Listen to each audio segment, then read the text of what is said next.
अगला जो हमारा टॉपिक आता है वो है सोर्स ऑफ वाटर, यानी कि सोर्स ऑफ वाटर। अब सोर्स ऑफ वाटर को देखना है तो कहता है कि वाटर का जो सिलेक्शन है, यानी कि वाटर का जो सोर्स है वो क्या क्या है, उसको हम लोग देखेंगे यहाँ पे। तो कहता है कि selection of source of water. अगर आप वाटर के सोर्स का सिलेक्शन कर रहे हैं, selection of source of water, इसके लिए आपको रिक्वायर होगा प्रोफेशनल एडवाइस। क्या रिक्वायर होगा? प्रोफेशनल एडवाइस, यानी कि जो वाटर के बारे में अच्छे से जानते हैं उनकी एडवाइस आपको लेनी चाहिए। So the generally water must be confirm by 2 criteria.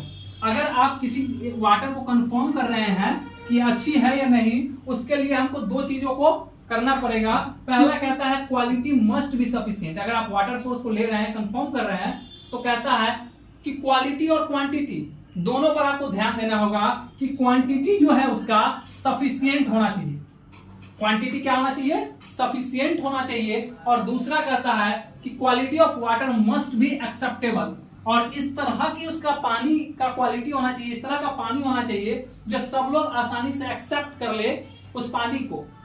तो कहता है कि there are 3 main source of water, यानी कि पानी के 3 सोर्स हैं। मेजर सोर्स की बात जब हम कर रहे हैं तो यहां पे कहता है कि 3 सोर्स है। कितने सोर्स हो गए? तो बेसिकली 3 सोर्स हो गए। 3। पहला कहता है, पहला जो सोर्स आपका आता है वो है रेन वाटर, रेन वाटर। दूसरा कहता है, दूसरा जो सोर्स आपका आता है वो है सरफेस वाटर। दूसरा जो आपका वाटर का सोर्स है वो है सरफेस वाटर, और तीसरा जो है वो है ग्राउंड वाटर। सो कितने सोर्स हो गए? एक हो गया रेन वाटर, दूसरा सरफेस वाटर, तीसरा ग्राउंड वाटर। अब क्योंकि सरफेस वाटर जो है उसमें इंपॉर्टेंट रिजर्वर, यानी कि जो रिजर्व करके रखता है। दूसरा जैसे कि आपका नदी है, या नदी है वो होगा, कोई टैंक है, पॉन्ड है, झील है, यानी लेक, वो रिजर्व करके पानी को रखता है। उसके बाद कहता है ग्राउंड वाटर, यानी कि वैसा वो पानी जो जमीन से निकाला जाता है। तो जमीन से निकालने के लिए जो हम लोग के पास जो अभी का टेक्निक है, जैसे कि ये टेक्निक जो जैसे कि शैलो वेल्स है, या डीप वेल्स है, या स्प्रिंग्स है, या सैनिटरी वेल्स है, या ट्यूबवेल है, तो ये सब क्या है? हमारे टेक्निक है जिससे हम पानी को निकालते हैं। तो कहता है कि रेन वाटर क्या है? पहला जो आपका है सोर्स में वो है rain, rain, rain water, rain water, यानी कि रेन वाटर क्या है? तो रेन वाटर कहता है prime source of all water. जितने भी पानी है उनके क्या है? प्राइम सोर्स हैं। सारे पानी का क्या है? वो प्राइम सोर्स है। दूसरा कहता है कि rain water is the purest water in the nature. Rain water जो है प्योरेस्ट वाटर है इस प्रकृति में। हाँ, वो अलग बात है कि आज के डेट में कंटामिनेशन की वजह से रेन वाटर भी प्योर वाटर नहीं रह पाया है। Physically it is clear. अगर आप फिजिकल प्रॉपर्टीज का देखो अगर वाटर का, रेन वाटर का, तो क्लियर, ब्राइट और स्प्रिंकलिंग, यानी कि चमकदार ये पानी होता है। केमिकली वेरी सॉफ्ट होगा। केमिकली क्या है? ये बहुत सॉफ्ट होगा। और उसके बाद कहता है some impurity present in rain water. जैसे कुछ इम्प्योरिटीज प्रेजेंट रहते हैं रेन वाटर में, जैसे डस्ट हो गया, कुछ गैसेस हो गए, ठीक है, या कुछ माइक्रो ऑर्गेनिज्म जो है प्रेजेंट रहता है, जैसे डस्ट हो गया, गैस हो गया, और माइक्रो ऑर्गेनिज्म जो है प्रेजेंट रहता है। सरफेस वाटर जो है, सरफेस वाटर के भी हम लोग यहाँ पर देखेंगे कि सरफेस वाटर क्या होता है। तो ये भी जो है वाटर जो है ओरिजिनेट होता है कहां से? रेन वाटर से। यानी कि जो सरफेस वाटर है ओरिजिनेट कहां से होता है? आपका रेन वाटर से, originate from the rain water. और कहता है कि मेजर सिटी जैसे town depend upon the surface water. इसी सरफेस वाटर पर जितने भी सिटी हैं, टाउन है, वो सब डिपेंड है। अब इसके अंदर क्या क्या आता है? जैसे इंपॉन्डिंग रिजर्वर, जो पानी को रिजर्व करके रखने का काम करता है। दूसरा आपका आता है इसी में रिवर, यानी कि नदी। सो नदी क्या है? नदी जो है furnish a dispensable supply of water in the city such as Delhi and Kolkata. Water supply जो है कि main disadvantage of river water contain grossly polluted substance. चूंकि जो नदी का पानी है उसी नदी के पानी में अब जो है कि नाला का पानी भी सप्लाई कर दिया गया है, जिसके वजह से वो कंटामिनेटेड हो गया है वाटर, और जिसके वजह से उसमें माइक्रो ऑर्गेनिज्म, बहुत सारे सस्पेंडेड इम्प्योरिटी जो है प्रेजेंट रहते हैं रिवर वाटर में। Micro organism and suspended impurity, जैसे एग्रीकल्चर वेस्ट है, इंडस्ट्रियल वेस्ट है, सारे को कहां ड्रेन कर दिया गया है अभी, या जो कॉलोनी का जो ड्रेनेज वाटर है वो सारे ड्रेन कहां किया जा रहा है, नदी में। इसके वजह से नदी का वाटर जो है अब कंटामिनेटेड हो गया है, पॉल्यूट हो गया। उसके बाद आपका आता है टैंक। टैंक जो है बेसिकली वाटर का जो है कि मेजर स्टोर है। टैंक क्या है, स्टोर है, वाटर स्टोरेज है। कहता है कि full of slit and colloidal matter. ये फुल होता है किस चीज से, कोलाइडल मैटर से। उसके बाद कहता है tank water use for washing, clothing and cattle, यानी कि जो इस पानी का जो टैंक वाटर का जो यूज है, कपड़ा धोने के लिए, खाना पकाने के लिए, नहाने के लिए, कपड़ा धोने के लिए इसका इस्तेमाल किया जाता है। उसके अगला जो आपका आता है सरफेस वाटर पे, अगर हम सरफेस वाटर पे देखो तो सी वाटर, यानी कि समुद्र का पानी। अब चूंकि समुद्र का पानी जो है अब डायरेक्ट पी नहीं सकते हैं, क्योंकि इसमें 3.5% जो है इसमें साल्ट है। सो इसलिए इसका बहुत बड़ा लिमिटेशन है सी वाटर का। ग्राउंड वाटर, अब जो इसमें तीसरा था वो था आपका ग्राउंड वाटर, यानी कि जो वो पानी जो जमीन से आ रहा था। तो जमीन से जो पानी आ रहा है उसका भी। So rain water is the percolating into the ground consistence water. अब जो है कि रेन वाटर ही जो है ग्राउंड वाटर के साथ कंसिस्टेंट मिलता है। Water use by humans come mainly from the land. ये जो पानी है वो जमीन से निकाला जाता है और इसका यूज जो है बेसिकली ह्यूमंस कर रहे हैं आज के डेट में। It is the cheapest and practical. ये क्या है, बहुत ही सस्ता है पानी, और इसका प्रैक्टिकल यूज में जैसे हम लोग करते हैं, स्मॉल कम्युनिटी जो है कि इस पानी का यूज कर रहा होता है। अब कहता है कि ग्राउंड वाटर के सोर्स क्या है। तो ग्राउंड वाटर के सोर्स में हम लोग देखेंगे जैसे विल्स हैं, जैसे विल है, ट्यूब था। तो विल्स में जैसे टाइप ऑफ विल्स देखेंगे, यानी कि जिसको हम लोग कुआं कहते हैं, कुआं। तो कुआं का यहां पर छोटा सा एक डायग्राम है, जैसे सैलो विल्स। ये क्या है, सैलो विल्स है, यानी कि, और एक डीप विल्स का डायग्राम है। अब इसमें भी लेयर होते हैं, जैसे 3-4 लेयर हैं, जैसे पोरस स्ट्रेटा है, इम्पोरियस स्ट्रेटा है, पोरस है एंड इम्प्रेसिव है। तो ये 4 लेयर होते हैं इसके पानी के वेल्स में। उसके बाद आपका आता है सैनिटरी वेल्स। अब जो है अगला क्वेश्चन जो हम लोग का आता है वो है वैक्सीनेशन शेड्यूल। अब कहता है कि वैक्सीनेशन शेड्यूल के बारे में आप देखेंगे। तो कहता है कि वैक्सीनेशन क्या होता है, पहले वो आपको लिखना होगा कि वैक्सीनेशन जो है कि एक प्रिवेंटिव मेजर है, और जो कि पहले से तैयार होता है वैक्सीन को, जो हम लोग क्या करते हैं किसी भी हेल्दी बॉडी में देते हैं, जिससे कि उस डिजीज से प्रिवेंट करता है, एंटीबॉडी बनता है और उसे वो प्रिवेंट करता है। तो ये था वैक्सीनेशन और वैक्सीन के बारे में। अब कहता है कि वैक्सीनेशन शेड्यूल में, तो कहता है कि वैक्सीनेशन जो है बेसिकली 2 तरह के होते हैं। वैक्सीन जो है 2 तरह के होते हैं। एक तो वैक्सीन वो जो आपका शेड्यूल के हिसाब से अगर आप देखोगे तो एक वैक्सीन होते हैं कंडीशनल और एक होते हैं अनकंडीशनल। कंडीशनल और दूसरा होता है अनकंडीशनल। यानी कि ये आपको हर हाल में लेना है। और एक कंडीशनल कहता है कि जब किसी पॉजिटिव एजेंट की एंट्री हो जाती है बॉडी में तो लेना होता है। तो 2 तरह के। अब वैक्सीन भी जो है, जैसे वैक्सीन के टाइप अगर देखेंगे हम लोग, वैक्सीन के टाइप अगर हम लोग देखेंगे तो जैसे आता है लाइव वैक्सीन, किल्ड वैक्सीन। हाँ, तो लाइव वैक्सीन है, किल्ड वैक्सीन है, तो उस तरह से वैक्सीन के भी ये टाइप होंगे। अब कहता है कि वैक्सीनेशन शेड्यूल में तो हम लोग देखेंगे एक कंडीशनल, पहला कहता है कंडीशनल और दूसरा कहता है अनकंडीशनल। तो अब सपोज करिए कि अनकंडीशनल में हम लोग आ जाते हैं अनकंडीशनल वैक्सीन में। तो हम लोग वैक्सीन का शेड्यूल जो लिखेंगे तो उसमें कैसे लिखना होगा, तो कहता है एक तरफ आप लिखेंगे वैक्सीन के नेम, वैक्सीन का वैक्सीन नेम ऑफ वैक्सीन, और दूसरा लिखेंगे टाइम, और तीसरा टाइम का मतलब कि किस एज में या किस समय जो है कि किस एज में इसको देना है उसको हम लोग लिखेंगे टाइम ड्यूरेशन। और उसके बाद कहता है रूट, किस रूट से आप वैक्सीन को देंगे उसको लिखेंगे। तो पहला आता है आपका BCG,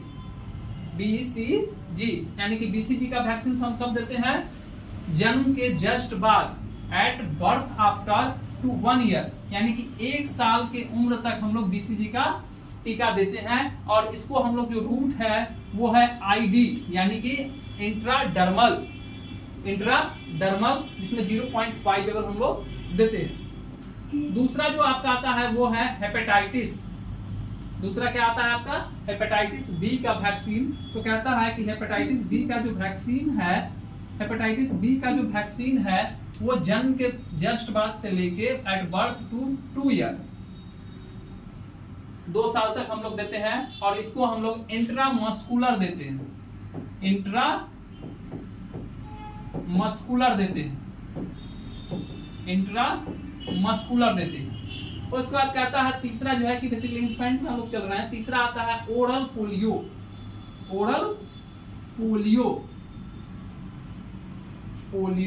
तो कहता है कि तीसरा आपका आया ओरल पोलियो। तो ओरल पोलियो भी है जन्म से लेकर 15वें दिन तक दिया जाता है ओरल पोलियो का। और इसका ओरल पोलियो नाम है, यानी कि इसका जो रूट होगा वो ओरल होगा। रूट ऑफ एडमिनिस्ट्रेशन की बात हम लोग करेंगे तो ओरल होगा। उसके बाद आता है आपका रोटा वायरस, यानी रोटा वायरस जो डायरिया प्रोड्यूस करता है इन्फेंट्स में। तो रोटा वायरस का जो है वैक्सीन हम लोग 6 वीक से लेके 14वें सप्ताह तक देते हैं, 6 वीक से लेकर 14वें सप्ताह तक देते हैं। याद रखेंगे रोटा वायरस का जो वैक्सीन है वो 2 साल के बाद हम लोग नहीं देते हैं। तो रोटा वायरस का वैक्सीन हम लोग दे रहे हैं कब, 6वें सप्ताह से लेकर 14वें सप्ताह तक, और इसका रूट है ओरल। उसके बाद आपका आता है मीजल्स एंड रूबेला का जो वैक्सीन है, मीजल्स एंड रूबेला का जो टीका है वो 9 से लेकर 12वें सप्ताह मंथ तक देते हैं, 9 से 12वें मंथ तक देते हैं, यानी कि कहने का मतलब 1 साल तक आप देते हैं। और ये सब क्यूटेनियस देते हैं हम लोग, SC देते हैं, यानी कि सब क्यूटेनियस देते हैं। उसके बाद आता है विटामिन ए का। तो कहता है कि जब 9 मंथ कंप्लीट पर हम लोग इसको देते हैं, और इसको हम लोग देते हैं ओरल रूट से। ओरल रूट ऑफ एडमिनिस्ट्रेशन क्या हो गया इसका, ओरल हो गया। ये था इन्फेंट का। अब हम लोग आते हैं चिल्ड्रन में। बच्चों के केस में कैसे देते हैं चिल्ड्रन में, तो चिल्ड्रन में कहता है कि DPT, यानी कि डिप्थीरिया, पर्टुसिस एंड टेटनस, तीनों का देते हैं। DPT के नाम से आता है ये वैक्सीन, एक ही जगह बन के आता है। तो इसको हम लोग 16 से लेकर 24वें सप्ताह तक देते हैं। इसको कब देते हैं, 16 से लेकर 24वें सप्ताह तक हम लोग इसको DPT को देते हैं। और इसका लोकेशन होगा इंट्रामस्कुलर। दूसरा कहता है कि DPT का बूस्टर डोज पड़ता है, सेकेंड डोज, जो कि 5वां से लेकर 6ठा साल के उम्र में हम लोग देते हैं। और इसको देते हैं इंट्रामस्कुलर, यानी कि सारे जो DPT हैं यानी कि वो सब इंट्रामस्कुलर पड़ेंगे। तीसरा कहता है TT, यानी कि टेटनस टॉक्सिक्वाइड का जो है हम लोग देते हैं, वो 10 साल से लेके 16 साल की उम्र तक देते हैं। 10 साल से लेके 16 साल की उम्र में हम इसको देते हैं। और इसको हम लोग इसको भी देते हैं इंट्रामस्कुलर, यानी कि IM देते हैं। उसके बाद आपका आता है विटामिन ए का दूसरा से लेके 9वां डोज। विटामिन ए का दूसरा से लेकर 9वां डोज को हम लोग देते हैं 16 से 18 मंथ में से लेकर 16 मंथ से लेकर, यानी कि 1.5 साल से लेकर हम लोग इसको देते हैं 16 से 18, यानी कि 1.5 साल से लेकर 5 साल तक, 1.5 साल से लेकर 5 साल तक हम इसको देते हैं। और इसका रूट होगा ओरल। तो ये था बेसिकली चिल्ड्रन का आपका शेड्यूल। उसके बाद कहता है कि अगर प्रेगनेंसी में कोई लेडीज है तो उसको क्या क्या टीका पड़ेंगे। तो मिनिमम कहते हैं कि कुछ ही हम लिखे हैं, तो बहुत सारे टीका का नाम नहीं लिख रहे हैं। तो कहता है कि TT देते हैं, टेटनस टॉक्सिक्वाइड का देते हैं, अर्ली इन द प्रेगनेंसी, शुरुआती प्रेगनेंसी में, और इसको भी हम लोग IM देते हैं। दूसरा आता है टीटी का दूसरा सेकेंड डोज, जो कि 4वां सप्ताह से लेके हम लोग 4th वीक से लेके देते हैं। तो कहता है कि इसको 4th वीक आफ्टर, यानी कि 4 सप्ताह के बाद देंगे। जब ये वाला पड़ जाए, टीटी का फर्स्ट डोज अगर पड़ गया है, उसके 4वां सप्ताह के बाद जो है हम लोग टीटी का दूसरा डोज देंगे, जिसको भी हम लोग IM देंगे। तीसरा कहता है टेटनस टॉक्सोइड का बूस्टर डोज। तो कहता है कि यह रिसीव करेगा जब ये वाला दे दिया गया है, उसके बाद इसको देंगे, और ये भी IM पड़ेगा। तो ये था हमारा कंडीशनल नहीं था, ये अनकंडीशनल है, और जब मतलब ये कंडीशनल वैक्सीन था। अब आता है, ये जो था आपका अनकंडीशनल। अब आते हैं कंडीशनल वैक्सीन में। कंडीशनल में है आपका टेटनस और रैबिज, यानी कि टेटनस जब किसी टेटनस का जब पॉजिटिव एजेंट बॉडी में आ जाता है, किसी भी एरिया में इंजरी हो गई होती है, तो हम लोग टेटनस का जो है कि वैक्सीन लेते हैं। और रैबिज जब कुत्ता काट लेता है, यानी डॉग बाइट के बाद हम लोग आफ्टर डॉग बाइट, और ये कहता है आफ्टर रस्टेड इंस्ट्रूमेंट इंजुरी।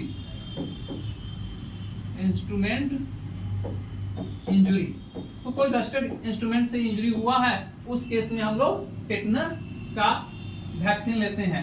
और रैबिज जब आफ्टर डॉग बाइट, या कोई कुत्ता काट लेता है, या कोई कैनाइन जो है कि एनिमल काटता है, तो उसके बाद हम लोग क्या करते हैं, वैक्सीन लेते हैं। तो बेसिकली ये जो है कि रैबिज का जो वैक्सीन है, वो हम लोग कुत्ते के काटने के बाद लेते हैं। तो ये आपका कंडीशनल था। तो 2 तरह के वैक्सीन हो गए, एक कंडीशनल में आ गया वैक्सीनेशन शेड्यूल में, और एक अनकंडीशनल शेड्यूल हो गया। अब हमारा जो तीसरा क्वेश्चन है, वो है वाटर बॉर्न डिजीज। यानी कि वाटर बॉर्न डिजीज कहने का मतलब कि वैसा डिजीज जो वाटर के कंटामिनेशन की वजह से होता है, या वाटर बॉर्न डिजीज को ही हम लोग दूसरे नाम से क्या जानते हैं, वाटर रिलेटेड डिजीज। यानी कि जो पानी की वजह से जो बीमारियां होती हैं, उसको हम लोग कहेंगे। और उस टोटल डिजीज को जब हम एक जगह रख देते हैं, एक जगह पर स्टडी करते हैं, तो उसी को हम लोग कहते हैं वाटर बॉर्न डिजीज। तो वाटर बॉर्न डिजीज होता क्या है कि जो हेल्थ जो है किसी भी पर्सन का अफेक्ट हो रहा है, हेल्थ जो है अफेक्ट हो रहा है by the injection of, injection मतलब पानी को पीने से, कंटामिनेटेड वाटर, यानी कि जब वो कंटामिनेटेड वाटर को इंजेक्शन करता है, उसके वजह से डायरेक्टली वो पानी पी रहा है, या indirectly through the food, indirectly through, जैसे हम लोग खाना पकाने के लिए जो पानी का यूज करते हैं, अगर वो पानी कंटामिनेटेड होगा, तो उसमें का जो कंटामिनेशन है वो फिर बॉडी में जाएगा और वो डिजीज प्रोड्यूस करेगा। और कहता है use of water for personal hygiene. अब जैसे नहाने के लिए, कपड़ा धोने के लिए जो हम लोग पानी का उपयोग करते हैं, तो उससे भी हम लोग का क्या होगा कि डिजीज प्रोड्यूस करेगा। तो इसी को हम लोग कहेंगे वाटर बॉर्न डिजीज। तो वाटर बॉर्न डिजीज कहते हैं किसको है कि हेल्थ जो है अफेक्ट हो रहा है by the injection of contaminated water, either directly और थ्रू फूड, और use of water by the personal hygiene, उसको हम लोग कहेंगे वाटर बॉर्न डिजीज का डेफिनेशन में लिखना है हम लोग को। उसके बाद कहता है कि जो डेवलपिंग कंट्री है, जो भी जो कंट्री है वो अभी डेवलप कर रहा है, उस कंट्री में बहुत हेवी बर्डन है, वो कंट्री जो है बहुत हेवी बर्डन में चल रहा है वाटर बॉर्न डिजीज को लेकर। यानी कि वाटर बॉर्न डिजीज को लेकर उसके पास क्या है, बहुत ज्यादा बर्डन है। अब कहता है कि वाटर बॉर्न डिजीज में क्या क्या चीजें आती हैं। तो वाटर बॉर्न डिजीज जो है रिलेटेड होता है 2 चीजों का, क्योंकि वाटर जो है कंटामिनेटेड होता है 2 चीजों से, या तो बायोलॉजिकल एजेंट से कंटामिनेटेड होगा, या फिर किसी केमिकल एजेंट से वो कंटामिनेटेड होगा। Contaminated by 2 things, biological agent और केमिकल सब्सटेंस। तो पहला जो हम लोग का बायोलॉजिकल में आता है, जिसमें कि इन्फेक्टिव होगा, क्योंकि चूंकि जो वाटर है उसमें पहले से कोई ऑर्गेनिज्म रहता नहीं है। अगर कोई ऑर्गेनिज्म रहता है तो उसको हम लोग कहां पर रखेंगे, एक्वेटिक होस्ट में रखेंगे, यानी कि जिसका जो हमेशा पानी में ही रहता है, जो हमेशा पानी में ही रहता है, उसको हम लोग कहते हैं एक्वेटिक। और जो पानी में नहीं रहता है यानी कि नॉर्मल वाटर में जो प्रेजेंट नहीं रहता है अगर उसके बाद जो कोई चीज प्रेजेंट होता है उसको हम लेंगे इन्फेक्टिव में, क्योंकि बायोलॉजिकल एजेंट है ये। इन्फेक्टिव में लेंगे क्योंकि ये बायोलॉजिकल एजेंट है। तो पहला आता है इन्फेक्टिव। इन्फेक्टिव में जैसे आपका वायरस है, बेसिकली वायरस, तो वाटर को इन्फेक्ट करने वाला हेपेटाइटिस वायरस जो है ए और ई।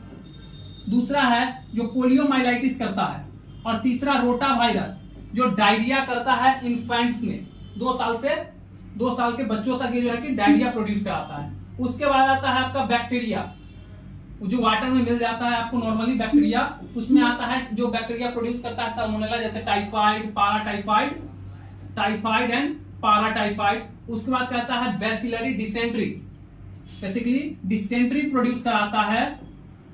और तीसरा कहता है ई कोलाई और कोलरा, ई कोलाई और साथ में कोलरा, तो ये बैक्टीरिया की वजह से ये डिजीज हो रही थी। उसके बाद कहता है प्रोटोजुअल डिजीज। अब जो डिजीज है वो प्रोटोजुआ की वजह से हो रही है, जिसमें कि एमेबिएसिस और जियार्डियासिस, जियार्डिया लैम्बिया की वजह से जो हो रहा था आपका डिजीज, ये प्रोटोजुआ में आ जाएगा। उसके बाद आपका आता है हेलमिंथ। हेलमिंथ में जैसे हेलमिंथ में थ्रेड वर्म और राउंड वर्म, 2 हेलमिंथ्स हैं जो कि आपको पानी के माध्यम से आपके बॉडी में चला जाता है, इन्फेक्टेड वाटर के थ्रू जाएगा, थ्रेड वर्म और राउंड वर्म। और उसके बाद कहता है लेप्टोस्पाइरल। लेप्टोस्पाइरल यानी कि जो विल्स डिजीज प्रोड्यूस करता है, जो हम लोग को पीएसएम में ये क्वेश्चन पूछा जा चुका है, विल्स डिजीज। उसके बाद हम लोग देखेंगे एक्वेटिक होस्ट, यानी कि बायोलॉजिकल एजेंट में जो हम लोग 2 भाग में डिवाइड किए थे। एक था इन्फेक्टिव जो कि नॉर्मली प्रेजेंट नहीं रह रहा था, वो इन्फेक्टिव में था, और एक जो नॉर्मली प्रेजेंट रहता है, जैसे पानी में आप देखेंगे स्नेल को, स्नेल जो है यानी कि इसको घोंघा बोलते हैं, वो हम पानी में प्रेजेंट रहता है। और ये कौन सा डिजीज करता है? सिस्टोसोमियासिस, यानी कि ये जो है स्नेल सिस्टोसोमियासिस। और दूसरा है साइक्लोपस। साइक्लोपस जो है फिश टेप वर्म और ग्यूवाइन वर्म को कहते हैं। तो ये 2 यहाँ पर डिजीज प्रोड्यूस कर रहा था, जो कि नॉर्मल पानी में रहता है, हमेशा आपको पानी में मिल जाएगा। उसके बाद आता है केमिकल सब्सटेंस। तो केमिकल सब्सटेंस कहने का मतलब कि वो सब्सटेंस जो हेल्दी पर्सन के लिए हार्मफुल होगा और वो किसी कारण से वाटर में मिक्स हो गया है, मिक्स इन वाटर। अब वाटर में मिक्स क्यों हुआ, तो इसका सोर्स हम देखेंगे कि केमिकल कंटामिनेशन का सोर्स क्या है। तो सोर्स ऑफ केमिकल कंटामिनेशन, तो कहता है कि सोर्स ऑफ केमिकल कंटामिनेशन में 2 चीजें आएंगी, या तो वो केमिकल जो है एग्रीकल्चरल होगा या दूसरा इंडस्ट्रियल होगा, क्योंकि 2 ही जगह से आपका जो है कि केमिकल आएगा, एग्रीकल्चर और दूसरा इंडस्ट्रियल। अब कौन कौन से सब्सटेंस हैं जो पॉल्यूट करेंगे वाटर को, चाहे वो इंडस्ट्री से आए चाहे वो एग्रीकल्चर से आए। तो कहता है ऑर्गेनिक एसिड।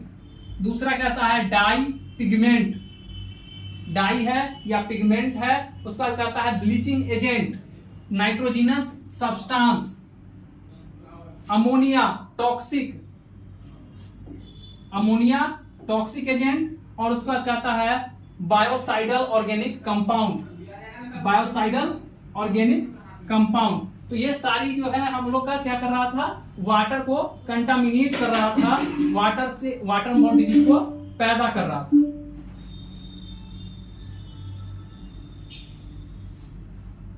बंद कर दीजिए। चलिए अगला जो टॉपिक है वो है कॉन्ट्रासेप्टिव मेथड। अब कॉन्ट्रासेप्टिव कहते किसको है, तो कहता है कि कॉन्ट्रासेप्टिव में बेसिकली प्रिवेंटिव, ये क्या है, प्रिवेंटिव मेथड है to help a woman to avoid unwanted pregnancy. तो जो अवॉइड करते हैं अनवांटेड प्रेगनेंसी को इस मेथड के द्वारा, उसी को हम लोग क्या कहते हैं, कॉन्ट्रासेप्टिव मेथड कहते हैं। अब ये जो मेथड है ये 2 तरह का हो सकता है, या तो टेम्पोररी होगा या तो परमानेंट होगा। So it include all temporary and permanent measure to prevent pregnancy resulting from the coitus.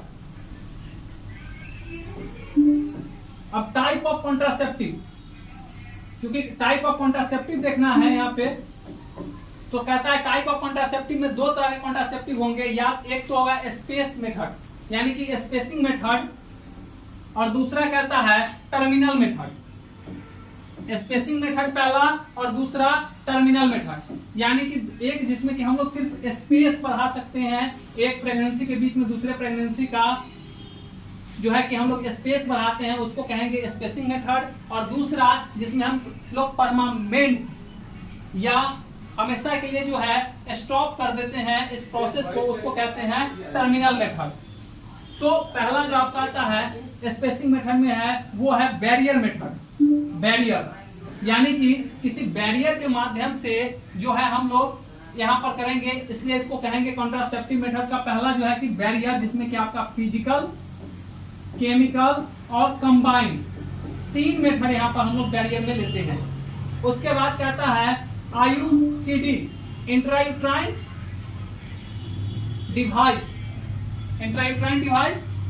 उसके बाद आपका आता है तीसरा जो आपका आता है वो है हार्मोनल मेथड। तीसरा जो है हार्मोनल मेथड, ठीक है, हार्मोनल मेथड। उसके बाद आपका चौथा आता है पोस्ट कंसेप्शनल मेथड। चौथा क्या आता है आपका पोस्ट कंसेप्शनल मेथड। और पांचवा आपका आता है मिसलिनियस। मिसलिनियस यानी ये सब किसमें था, हमारा स्पेसिंग मेथड में है, जिसमें कि पहला फिजिकल यानी कि जिसको हम लोग बैरियर मेथड कहते हैं, जिसमें हम लोगों ने फिजिकल और केमिकल देखा था। दूसरा कहता है IUCD के माध्यम से हम लोग यहाँ पर प्रिवेंट करेंगे। तीसरा कहता है कि हार्मोनल पिल्स के माध्यम से करेंगे, हार्मोन्स के माध्यम से करेंगे, जिसमें कि प्रोजेस्टेरोन हार्मोन्स का रोल होता है। और चौथा कहता है पोस्ट कंसेप्शन। अगर मान लीजिए कि किसी का कंसेप्शन हो गया है तो हम कैसे उसको टर्मिनेट करेंगे या कैसे उस अनवांटेड प्रेगनेंसी को रोक सकते हैं। और पांचवा कहता है मिसलिनियस। उसके बाद आपका जो है हम एक तरफ ये देख रहे थे कि टर्मिनल मेथड में जैसे मेल स्टरलाइजेशन और फीमेल स्टरलाइजेशन है, जिसमें कि हम लोग अलग अलग टोमी के माध्यम से उसको हम लोग करते हैं। तो बेसिकली वो थोड़ा सा सर्जिकल प्रोसीजर में आ जाता है। तो हम लोग पहला देखेंगे बैरियर मेथड, यानी कि बैरियर मेथड को हम लोग क्या कहते हैं, अक्लूसिव मेथड भी कहते हैं। बैरियर को हम लोग क्या कहते हैं, अक्लूसिव मेथड कहते हैं। Suitable for man and women, यानी कि ये कंप्लीटली सुटेबल है दोनों के लिए, चाहे वो मेल हो या फीमेल हो। एम क्या है, बैरियर मेथड का एम क्या होता है, बैरियर मेथड का एम होता है प्रिवेंट लाइव स्पर्म, यानी कि जो लाइव स्पर्म है, लाइव स्पर्मेटोजुआ है, वो मीट न कर पाए, मिल नहीं पाए, किससे, ओवम से, यानी कि स्पर्म जो है ओवा के साथ मीट न कर पाए, मिल नहीं पाए, इसी को मीटिंग न कर पाए, इसी को हम लोग क्या कहते हैं, इसका मेन एम है। अब यहाँ पर हम लोग फिजिकल मेथड में देखेंगे, क्योंकि बैरियर मेथड का पहला टाइप आता है आपका फिजिकल मेथड। फिजिकल मेथड में हम लोग जैसे यूज करते हैं यहाँ पर, जैसे फिजिकल मेथड में पहला आता है आपका कॉन्डम। अब कॉन्डम के भी टाइप है, जैसे मेल टाइप है और फीमेल के भी टाइप है। दूसरा आता है डायफ्राम। अब कॉन्डम का जो है मेल टाइप और फीमेल टाइप। दूसरा एडवांटेज देखेंगे कि एडवांटेज क्या है फिजिकल मेथड में जो कॉन्डम है, तो कहता क्या है, ये इजीली अवेलेबल है, इजी टू यूज है, इसका कोई साइड इफेक्ट नहीं है, कहता है इसका कोई साइड इफेक्ट नहीं है। और उसके अलावे कहता है चीप एंड वेस्ट है, चीप है, यानी कि ये सस्ता भी है, इजीली अवेलेबल है, और इसमें किसी भी ट्रेंड पर्सन या किसी भी मेडिकल पर्सन की आवश्यकता नहीं है इसकी यूज कराने के लिए। जैसे कि IUCD में हम लोग देखेंगे तो उसमें आपको एक वेल ट्रेंड या मेडिकल पर्सन का आपको हेल्प लेना पड़ेगा फिट करने के लिए। उसके बाद आता है इसमें डिसएडवांटेज। तो कहता है कि कई बार क्या होता है कि गलत यूज करने की वजह से या गलत तरीके से उसको फिट करने की वजह से ये स्लिप कर जाता है या टीयर हो जाता है, टीयर या रप्चर कर जाता है, जिसके वजह से इसका फेल्यूर रेट मिलता है आपको। दूसरा कहता है कि इंटरफेरेंस कर सकता है ये सेंसेशन में, सेक्स सेंसेशन में लोकली, तो कुछ सेंसेशन का भी अबनॉर्मलिटी करता है, तो इसके ये डिसएडवांटेज है। उसके बाद हम लोग आते हैं केमिकल मेथड में, यानी कि जो बैरियर मेथड है उसमें 2 था, एक था आपका फिजिकल में, जैसे कि फिजिकल जिसमें कि हम लोग कॉन्डम और डायफ्राम के बारे में देखा। दूसरा कहता है केमिकल। केमिकल का मतलब यहां पर केमिकल की मदद से जो है स्पर्मेटोजोआ को हम लोग रोकेंगे। तो कहता है जैसे ओरल कॉन्ट्रासेप्टिव है, या तो आप ओरल कॉन्ट्रासेप्टिव लेंगे या स्पर्मिसाइडल लेंगे जो स्पर्म को किल कर दे। तो ओरल कॉन्ट्रासेप्टिव अगर लेते हैं तो वो क्या करेगा कि जो सर्वाइकल म्यूकस है उसका कंस्टिट्यूएंट को बदल देगा, जिसके वजह से स्पर्म जो है ट्रैवल नहीं कर पाएगा। तो ये था उसका केमिकल का।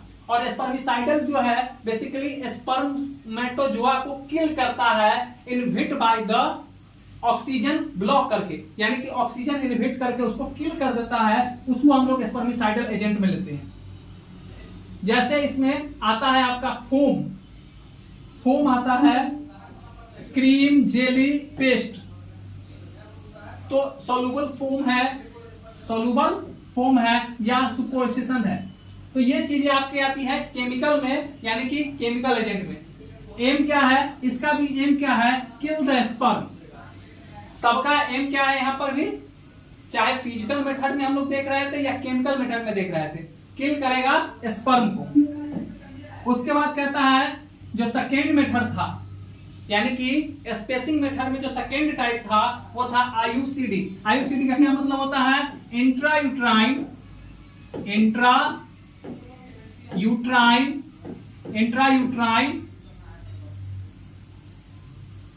IUCD intrauterine copper device contraceptive device. IUCD का फुल फॉर्म हो गया, ये आईयूसीडी का फुल फॉर्म हो गया इंट्रायूट्राइन कॉन्ट्रासेप्टिव डिवाइस। अब बेसिकली कहता है कि आईयूसीडी के भी दो टाइप हैं, एक मेडिकेटेड टाइप है और दूसरा आपका पहला जो है मेडिकेटेड टाइप और दूसरा कहता है non medicated type. Medicated type में जो रिलीज करता है मेटल आयन, ये दो चीज करेगा। जो मेडिकेटेड होंगे उसमें या तो वो मेटल आयन रिलीज करेगा जिससे वो किल करेगा स्पर्म को, या हार्मोन रिलीज करके वहां के जो म्यूकोसा यानी कि जो म्यूकस रिलीजिंग करता है, वहां पे जो म्यूकस रिलीज होता रहता है उसका कंस्टिट्यूएंट को चेंज करके स्पर्म को किल करता है। सो आईयूसीडी में कई वैरायटी है जो कि प्रेजेंट टाइम में चलते हैं, जैसे कॉपर डिवाइस या जिसको हम लोग कॉपर टी के नाम से जानते हैं। सो कॉपर टी के भी अलग अलग वेरिएंट हैं, जैसे अलग अलग टाइम ड्यूरेशन के लिए, कोई 6 मंथ के लिए, कोई 9 मंथ के लिए, कोई 2 ईयर के लिए, कोई 3 ईयर के लिए है। तो यहाँ पे जैसे copper T 220, copper T 380A, नोवा टी, मल्टी लोडेड डिवाइस जैसे MLCU 250, MLCU 375। So basically copper T जो होता है टी शेप का स्ट्रक्चर आपको ऐसे मिलेगा, ये इस तरह का रहता है और इसमें एक आपको धागा थ्रेड लगा होता है और ये जो है कि कॉपर टी का स्ट्रक्चर है। बेसिकली टी टाइप का आपको बना के और उसके नीचे लिख देना है कॉपर टी 250 या 230, 220 या 380, जो लिखना होगा वहां पर लिखेंगे। ये था आपका कॉन्ट्रासेप्टिव का दूसरा वैरायटी, यानी कि आईयूसीडी। तीसरा जो इसका वैरायटी आता है वो हम लोग कहते हैं हार्मोनल कॉन्ट्रासेप्टिव। अब हार्मोनल कॉन्ट्रासेप्टिव में भी कई तरह के हैं, जैसे हार्मोनल कॉन्ट्रासेप्टिव में आता है सिंथेटिक एस्ट्रोजन। उसमें जो हार्मोन्स का जो यूज होता है वो क्या होता है, एक तो एस्ट्रोजन होगा और दूसरा आपका प्रोजेस्टेरोन होगा। एस्ट्रोजन एंड प्रोजेस्टेरोन हार्मोन का यूज किया जाता है। तो जो आपका हार्मोनल कॉन्ट्रासेप्टिव है वो दो तरह के फॉर्म में अवेलेबल है मार्केट में, 2 फॉर्म में अवेलेबल होते हैं मार्केट में। एक कहता है ओरल पिल्स के रूप में, यानी कि टैबलेट के फॉर्म में है, यानी कि जिसको आप ओरली ले सकते हैं, और दूसरा कहता है डिपोट फॉर्म में, यानी कि डिपोट फॉर्म कहने का मतलब कि डिपोजिट करना है, यानी कि इसको इंजेक्टेबल फॉर्म में रहता है, इंजेक्शन के फॉर्म में दिया जाता है। और दूसरा कहता है वेजाइनल रिंग के फॉर्म में रहता है, यानी कि डायरेक्ट वेजाइना में डाला जाता है। सो इसमें दो चीजें हैं। ओरल पिल्स में भी जैसे आपको एस्ट्रोजन और प्रोजेस्टेरोन का दोनों का मिक्सअप आएगा, दोनों का प्रोपोर्शन में मिलाया हुआ आता है, उसको उस पिल्स को हम लोग कहते हैं कंबाइंड पिल्स। दूसरा आता है कि जिसमें सिर्फ और सिर्फ प्रोजेस्टेरॉन होता है, तो उसको हम लोग कहते हैं प्रोजेस्टेरॉन ओनली पिल्स। तीसरा है पोस्ट क्वाइटल पिल्स, यानी कि इसको सेफ 24 के नाम से भी जानते हैं, सेफ 24 कहते हैं। तीसरा कहते हैं एक जो आता है मेल पिल्स, जो सिर्फ और मेल के लिए पिल्स आता है वो। तो ये था हमारा हार्मोनल पिल्स। अब कहता है पोस्ट कंसेप्शनल, अब कहता है पोस्ट कंसेप्शनल। अब मान लीजिए कि किसी का प्रेगनेंसी जो है कंसीव कर गया है, तो अब उसको और प्रेगनेंसी नहीं चाहिए तो उसको कैसे करेंगे, तो कहता है कि 9 वीक तक, 9th वीक तक आप उसको इजीली रिमूव कर सकते हैं by the help of medicine. तो कहता है कि इसमें भी 3 तरह के पोस्ट कंसेप्शनल में होते हैं, मेंस्ट्रुअल रेगुलेशन, यानी कि जो मेंस को रेगुलेशन करे, दूसरा है मेंस्ट्रुअल इंडक्शन, और तीसरा आता है ओरल ओटिफिकेशन, यानी कि ओरली ड्रग्स देते हैं, ओरली ड्रग्स देते हैं। तो ये था हमारा contraceptive method.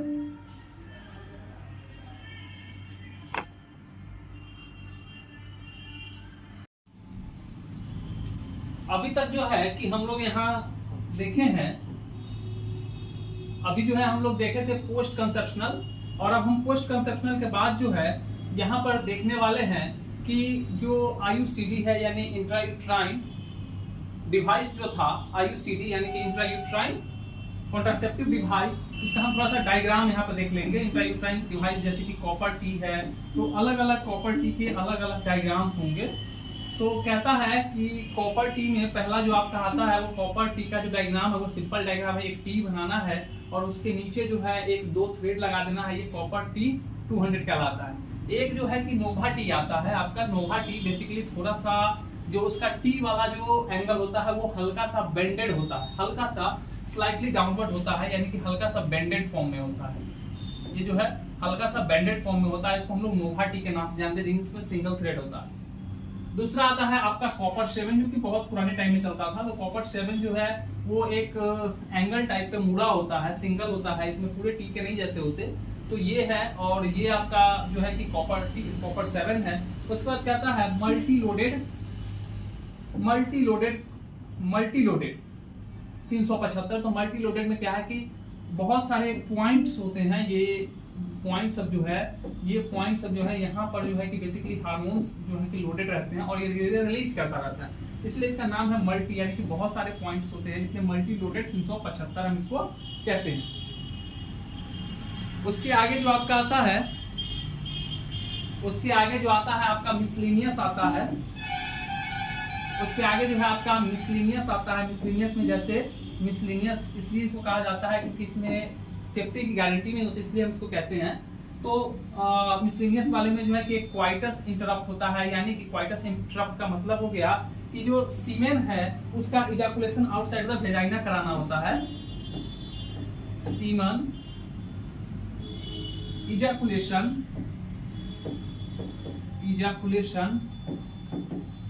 Outside the vagina, outside the vagina. Semen का जो अति है वो आउटसाइड द वेजाइना करना होता है, आउटसाइड द वेजाइना इजैकुलेट करना होता है, इसलिए हम इसको कहते हैं क्वाइटस इंटरप्ट। दूसरा आता है कि सेफ पीरियड। एक जो है सेफ पीरियड, यानी कि जो एक पीरियड है जिस समय ओवा रिलीज नहीं हुआ होता है उससे पहले, यानी कि उसको हम लोग क्या कहते हैं, सेफ पीरियड। यानी कि जो कि सेफ पीरियड आता है इसी को हम लोग नेचुरल मेथड या कैलेंडर मेथड भी हम लोग कहते हैं। तो बेसिकली ये 2 पीरियड हो जाएंगे सेफ पीरियड, जिसमें कि वो टाइम जो कि ओव्यूलेशन से 4 दिन पहले और ओव्यूलेशन के 4 दिन बाद का जो टाइम होता है उसको छोड़ के बाद बाकी का जो टाइम होता है उसको हम लोग सेफ पीरियड में रखते हैं। अभी जो हम टॉपिक देख रहे हैं वो है कम्युनिकेबल डिजीज। जो कम्युनिकेबल डिजीज है, बेसिकली हम लोग कम्युनिकेबल डिजीज देखेंगे। तो बेसिकली कम्युनिकेबल डिजीज में बहुत सारे डिजीज है जिसका हमने वहां पर चर्चा किया है ऑलरेडी इंट्रो पार्ट में कि क्या क्या क्वेश्चंस आते हैं, जैसे कालाजार है, मलेरिया है, ट्यूबरकुलोसिस है, तो ये सब जैसे हैं। तो बेसिकली यहाँ पे हम लोग को क्या करना होगा कि जैसे हम लिखेंगे तो पहला हमें लिखना होगा इंट्रोडक्शन या डेफिनेशन, यानी कि जो डिजीज है मलेरिया है या कालाजार है या ट्यूबरकुलोसिस है। सपोज करिए कि हम लोग ट्यूबरकुलोसिस के बारे में लिखने जा रहे हैं, तो ट्यूबरकुलोसिस अगर क्वेश्चन आता है, मलेरिया, कालाजार, STD, सेक्सुअल ट्रांसमिटेड डिजीज, तो कोई भी पूछ सकता है। बेसिकली वो डिजीज कम्युनिकेबल डिजीज में आएंगे जो एक पर्सन से दूसरे पर्सन में जाता हो, किसी बाय द किसी एजेंट को डायरेक्ट कांटेक्ट से या क्लोज कांटेक्ट से, तो उसके बारे में हम लोग यहाँ कम्युनिकेबल डिजीज में देखते हैं। कहता है कि डेफिनेशन बाय शब्द, अगर आप एग्जांपल के रूप में लिखे, अगर आप ट्यूबरक्लोसिस के बारे में लिख रहे हैं, ट्यूबरक्लोसिस, तो डेफिनेशन में क्या लिखेंगे ट्यूबरक्लोसिस की? ट्यूबरक्लोसिस जो है कि बेसिकली जिसमें कि ट्यूबरक्लोसिस जो है कि basically caused by the mycobacterium tuberculosis, characterized by infection जो प्रोड्यूस करता है, characterized by night sweat, fever and night perspiration जो है कि उसमें होता है, वीकनेस, ये सब चीजें जो आती हैं। तो वहां पर आपको डेफिनेशन लिखना होगा, हर एक डिजीज का अलग अलग डेफिनेशन होगा, वो हम वहां पर डेफिनेशन लिखेंगे। दूसरा कहता है कि उसमें आप पॉजिटिव एजेंट लिख दीजिए, तो पॉजिटिव एजेंट लिखेंगे हम लोग वहां पर, जैसे ट्यूबरक्लोसिस लिख ले रहे हैं तो माइकोबैक्टीरियम ट्यूबरक्लोसिस, माइकोबैक्टीरियम ट्यूबरक्लोसिस, ये हमको वहां पर लिखना होगा। उसके बाद कहता है मोड ऑफ ट्रांसमिशन, तो मोड ऑफ ट्रांसमिशन क्या है? तो कहता है कि अगर मोड ऑफ ट्रांसमिशन में जैसे by the close contact, by the sneezing, by the droplet sneezing, coughing, close contact, तो ये सब चीज आपको वहां पर मेंशन करना होगा कि मोड ऑफ ट्रांसमिशन क्या है, यानी कि अलग अलग ऑर्गेनिज्म का मोड ऑफ ट्रांसमिशन, जैसे मलेरिया में है कि मॉस्किटो की वजह से जाता है, तो वो सब चीज वहां पर आपको लिखना होगा। उसके बाद कहता है कि मोड ऑफ ट्रांसमिशन जब आप लिख लेंगे तो वहां पर लिखेंगे एपिडेमियोलॉजिकल, एपिडेमियोलॉजिकल। अब एपिडेमियोलॉजिकल में क्या क्या लिखना होगा? तो वर्ल्ड वाइड, यानी कि कितने परसेंट जो है टोटल पॉपुलेशन का, जो है टोटल पॉपुलेशन का कितना परसेंट जो है परसेंट सफर कर रहे हैं इस डिजीज से, उसका डाटा यहाँ पे आपको लिखना होगा। फिर कह रहा है कि इंडिया में जो है कितने पीपुल सफर कर रहे हैं इस डिजीज से, उसमें कहता है मोर्टिलिटी रेट कितनी है और केस फाटल कितने हो रहे हैं, कितने लोग रिकवर कर रहे हैं, कितने लोग जो है डेथ हो रहा है, तो ये बेसिकली वहां पे लिखना होगा एपिडेमियोलॉजिकल में। उसके बाद टाइप, अब उसका टाइप लिखना होगा, जैसे आप यहाँ पर लिख सकते हो, जैसे ट्यूबरक्लोसिस है तो पल्मोनरी, एक्स्ट्रा पल्मोनरी, ठीक है, ड्रग रेसिस्ट, तो इस तरह से उसके हम लोग वहां पर क्या करेंगे, कम्युनिकेबल डिजीज में उसके टाइप को बता देंगे कि कालाजार के टाइप क्या है, मलेरिया के टाइप क्या है, या टीबी के टाइप क्या है, तो वो टाइप लिखेंगे। उसके बाद कहता है होस्ट फैक्टर में कि किस फैक्टर में ज्यादा होता है। होस्ट फैक्टर की बात अगर हम करेंगे यहाँ पर, तो एज और सेक्स को लेंगे, या नेचुरल होस्ट क्या है उसका, कहाँ रहता है, वो हम लिखेंगे वहां पे। उसके बाद कहता है क्लिनिकल फीचर, उसके बाद उसके हम लोग सिम्टम लिख देंगे, उस डिजीज का जो है सिम्टम लिख देंगे। अगर हम ट्यूबरक्लोसिस का लिख रहे हैं तो जैसे नाइट स्वेट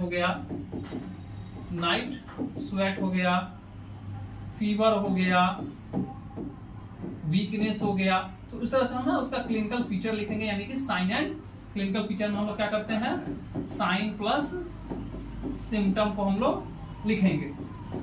उसके आगे कहता है कि आप साइन और सिम्टम लिखने के बाद आप कैसे उस डिजीज को इन्वेस्टिगेशन करोगे, कैसे आप फाइंड आउट करोगे कि ये कौन सा डिजीज है, तो उसके लिए इन्वेस्टिगेशन करा लेंगे। तो अब इन्वेस्टिगेशन में जैसे आप एक तो स्पेसिफिक होगा, एक क्या होगा, एक आपका स्पेसिफिक होगा और एक जो होगा नॉन स्पेसिफिक होगा। तो टेस्ट इन्वेस्टिगेशन में दो चीजें होती है, एक तो स्पेसिफिक होगा, दूसरा नॉन स्पेसिफिक होगा। अब जैसे स्पेसिफिक में है, अगर हम बात करें स्पेसिफिक में, अगर ट्यूबरक्लोसिस है स्पेसिफिक में, तो जैसे आप मॉन्टू टेस्ट कराते हैं, एमटी टेस्ट करते हैं। दूसरा कहता है कि स्पेसिफिक अगर आप कर रहे हैं ट्यूबरक्लोसिस के लिए, तो अब नॉन स्पेसिफिक में जैसे अगर आप कर रहे हैं तो नॉन स्पेसिफिक में क्या करेंगे, जैसे आप टीएलसी कराते हैं, डीएलसी कराते हैं, तो उस तरह से जो नॉन स्पेसिफिक टेस्ट है वो आप कराते हैं, सीआरपी कराते हैं, ठीक है। तो अलग अलग टेस्ट है, वहां पर हम लोग अलग अलग इन्वेस्टिगेशन में टेस्ट लिखेंगे। उसके बाद कहता है कॉम्प्लिकेशन, अगर ये डिजीज है तो इससे क्या कॉम्प्लिकेशन होगा, तो कहता है कि दो तरह के कॉम्प्लिकेशन यहाँ पे लिखने होंगे, क्योंकि ये कम्युनिकेबल डिजीज है। तो एक जो है कि कॉम्प्लिकेशन उस पर्सन के लिए लिखना होगा, उस पेशेंट के लिए, उस पेशेंट को क्या कॉम्प्लिकेशन होगा, और उससे जो है दूसरे लोगों को, यानी कि अदर पीपल को क्या कॉम्प्लिकेशन होगा, अदर पीपल